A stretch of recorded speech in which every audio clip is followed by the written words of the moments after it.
महान क्रांतिकारी सुशीला दीदी जी। क्रांतिधर्मा सुशीला दीदी, जिनका नाम भगत सिंह की साथी के तौर पर दुर्गा भाभी के साथ सदैव लिया जाता है। उनका जन्म 5 मार्च 1905 को डॉक्टर करमचंद के यहाँ ग्राम दत्तोचूहर में हुआ था। यह अब वर्तमान में पाकिस्तान में है।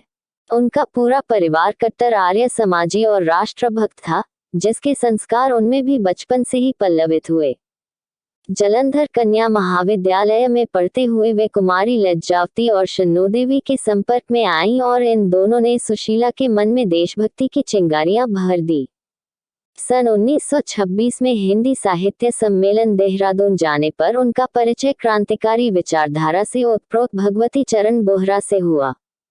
सुशीला पर भगवती चरण बोहरा का गहरा प्रभाव पड़ा और देशभक्ति की चिंगारियां ज्वाला बनकर धड़कने लगी। 8 अप्रैल 1927 को जालंधर के कन्या महाविद्यालय में परीक्षा कक्ष में जब उन्हें ये पता लगा कि काकोरी कांड में क्रांतिवीर रामप्रसाद बिस्मिल, रोशन सिंह और राजेंद्र लाहिड़ी को फांसी हो गई है, तो वह सदमे के कारण बेहोश होकर गिर गईं और परीक्षा नहीं दे पाईं।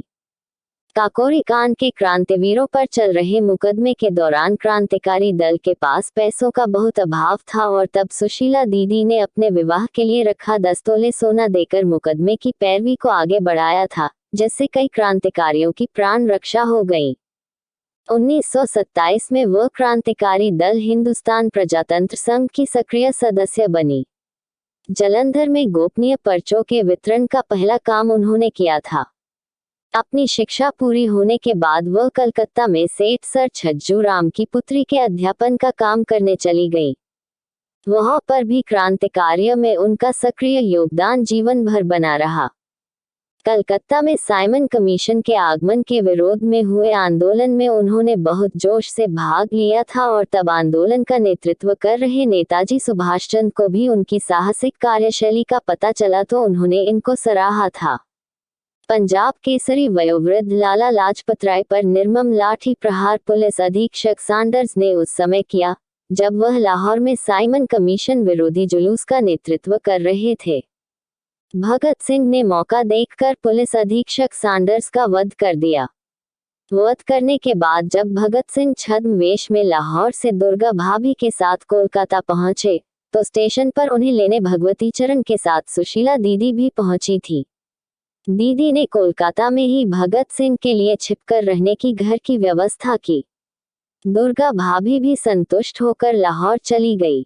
सुशीला दीदी और दुर्गा भाभी ने ही कुदासिया पार्क दिल्ली में भगत सिंह और बटुकेश्वर दत्त को असेंबली में बम फेंकने के लिए अपने रक्त से तिलक लगाकर अंतिम विदाई दी थी। तुगलकाबाद दिल्ली के पास वायसराय की ट्रेन को बम से उड़ाने में सुशीला भी शामिल थी। लाहौर जेल में क्रांतिकारियों पर मुकदमा चल रहा था और इसमें दीदी को जिम्मेदारी दी गई थी कि गिरफ्तार साथियों को जेल में खाने पीने की सामग्री भिजवाना, लाहौर आने वाले उनके परिजनों का ख्याल रखना और मुकदमे के खर्च का प्रबंध करना। मुकदमे के खर्च का प्रबंध करने के लिए दीदी ने अपनी महिला टोली के साथ कोलकाता में जगह जगह मेवाड़ पतन नाटक खेला और उसके बाद झोली फैलाकर धन एकत्र किया। नौकरी करने वाली एक अविवाहित युवती के लिए इस प्रकार खुलेआम धन मांगना बड़े साहस का काम था। इसमें उनकी गिरफ्तारी का भी खतरा था, पर सुशीला दीदी क्रांतिकारियों के सहयोग के लिए कभी किसी काम से पीछे नहीं हटी। उन्हीं दिनों लाहौर षड्यंत्र केस में क्रांतिकारी यतीन्द्रनाथ दास ने राजनीतिक बंदियों के अधिकारों के लिए 63 दिन की भूख हड़ताल की और मृत्यु को प्राप्त हुए। जब मृत्यु का वरण करने वाले क्रांतिकारी यतीन्द्रनाथ दास का शव कोलकाता पहुंचा, तब सुशीला दीदी ने उनकी आरती उतारी थी। दिल्ली की केंद्रीय असेंबली, जो कि अब वर्तमान संसद है, में बम फेंकने के बाद जब लाहौर में बंद भगत सिंह और बटुकेश्वर दत्त को छुड़ाने की बात चली, तो सुशीला दीदी ने इसकी योजना और व्यवस्था बनाने के लिए कोलकाता की अपनी नौकरी छोड़ दी और पूरी तरह से दल के काम में जुट गई। इस अभियान के लिए चंद्रशेखर आजाद के नेतृत्व में जब दल ने प्रस्थान किया, तो सुशीला दीदी ने अपनी उंगली चीरकर उसके रक्त से सबको तिलक किया। इस कार्य के लिए कश्मीर बिल्डिंग में जिस फैक्ट्री में बम बनाए गए, वहां भी उन्होंने एक सिख युवक के वेश में काम किया। पंजाबी भाषी होने के कारण किसी को उन पर शक भी नहीं हुआ। वह बहावलपुर वाली कोठी में अन्य क्रांतिकारियों के साथ ऐसे रहती थी कि वे लोग एक परिवार के सदस्य लगे और किसी को शक न हो। परंतु जब कोठी में दुर्घटनावश बम विस्फोट हो गया तो पुलिस से बचने के लिए उन्हें दुर्गा भाभी के साथ गोला बारूद से भरी भारी अटैची उठाकर भागना पड़ा। इसके बाद उन्होंने अपनी सहेली सत्यवती के यहाँ शरण ली। बाद में आजाद ने उन्हें दिल्ली भेज दिया। दिल्ली में भी उन्होंने आजाद और अन्य क्रांतिकारी साथियों के साथ मिलकर बम फैक्ट्री में काम किया। आजाद ने उन्हें पहले कानपुर भेजा और कुछ दिनों बाद इलाहाबाद भिजवा दिया था, जहां कुछ दिन तक वह पुरुषोत्तम दास टंडन के यहाँ उनकी पुत्री की भांति रही। फिर चांद के संचालक श्री रामरख सहगल ने उन्हें और दुर्गा भाभी को माता मंदिर के विस्थापक का काम सौंप दिया। आजाद के कहने पर वह उनके खिलाफ वारंट होने पर भी जोखिम उठाकर लाहौर जेल में भगत सिंह से मिलने गई।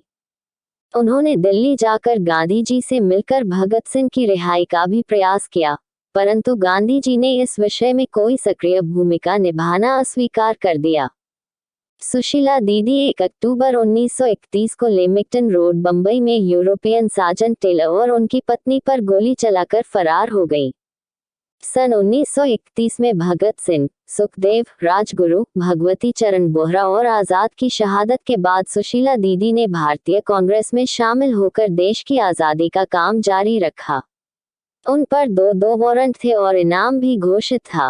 फिर भी वे चतुराई का परिचय देते हुए 1932 में दिल्ली में कांग्रेस के प्रतिबंधित अधिवेशन में इंदुमती के छद्म नाम से शामिल हुई और 6 महीने की जेल काटकर बाहर आ गई।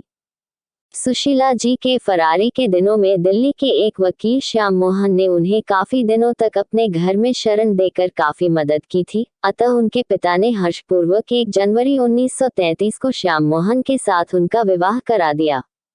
क्रांतिकारी विचारधारा के समर्थक श्याम मोहन को भी 1 साल नजरबंद रहकर इसकी कीमत चुकानी पड़ी। शादी के बाद दीदी दिल्ली में ही बस गईं और वह पुरानी दिल्ली के बल्लीमारान मोहल्ले में एक विद्यालय का संचालन करने लगी। कुछ समय वह दिल्ली नगर निगम की सदस्य और दिल्ली महिला कांग्रेस की अध्यक्ष भी रही। वह चुपचाप देश के लिए अपना कर्तव्य पालन का दायित्व निभाती रही, पर अपने प्रिय भाई भगत सिंह, आजाद और भगवती चरण के चले जाने की गहरी मानसिक वेदना, लगातार संघर्ष और तनाव के कारण उनका स्वास्थ्य लगातार बिगड़ता चला गया और फिर 13 जनवरी 1963 को वह खामोशी से इस संसार से कूच कर गई। उनकी मृत्यु पर साथी क्रांतिकारी वैशंपायन ने कहा था, दीदी, तुम्हें शत शत नमन, तुम्हारी पहचान अभी नहीं हुई है, पर बाद में होगी। पर अफसोस, देश के लिए प्राणों की बाजी लगाने वाली इस महान सत्यनिष्ठ वीरांगना को स्वाधीन भारत में लोग पूरी तरह भुला चुके हैं। पर उन्हें याद करने के ऐसे प्रयास शायद कभी ऐसा वक्त ले आए जब देश के प्रति उनके महान योगदान को पहचाना जाए। वीडियो देखने के लिए धन्यवाद। कृपया लाइक, शेयर और सब्सक्राइब करें।